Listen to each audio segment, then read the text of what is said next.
Hi friends, দেখো রান্না করতে চলে এলাম। আজকে আমি এই দেখো কালো জিরে কাঁচা লঙ্কা দিয়ে কুমড়োটা ভাজা করব। নুন হলুদ মাখিয়ে নিয়েছি এখানে। আর এখানে দেখো কাতলা মাছে দেখো নুন হলুদ মাখিয়ে নিয়েছি। আলু পটলেও নুন হলুদ মাখিয়ে নিয়েছি।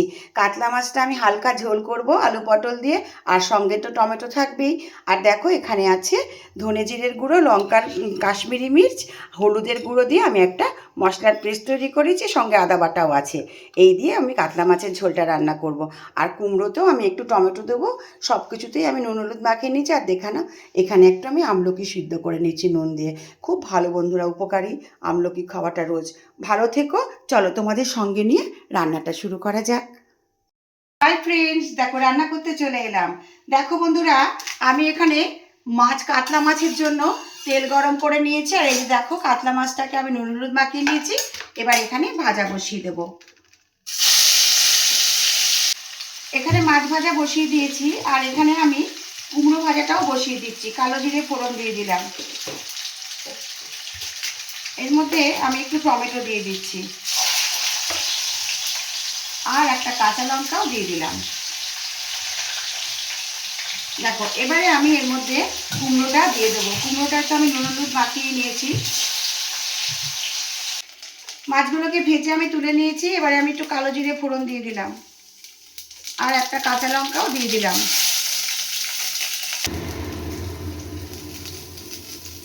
এবারে আমি এর মধ্যে দেখো আলুগুলোকে দিয়ে দিচ্ছি,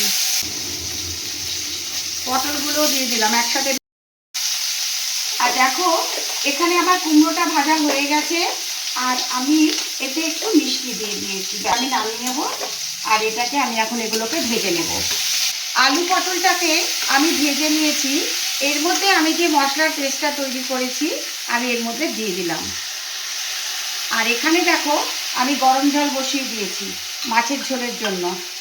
এবার মশলাটাকে ভালো করে কষিয়ে নেব। আমি তো রোজ ঘরোয়া রান্নাগুলোই দেখাই। তোমরা যে আমার রান্নাগুলো দেখো, এটাই আমার খুব ভালো লাগে।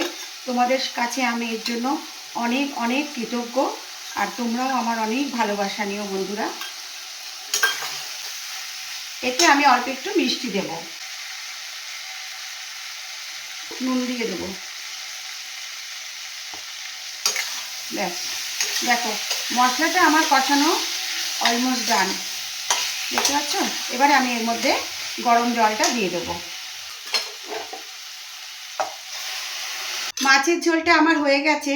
আমি এর মধ্যে মাছগুলোকে এবার দিয়ে দিচ্ছি।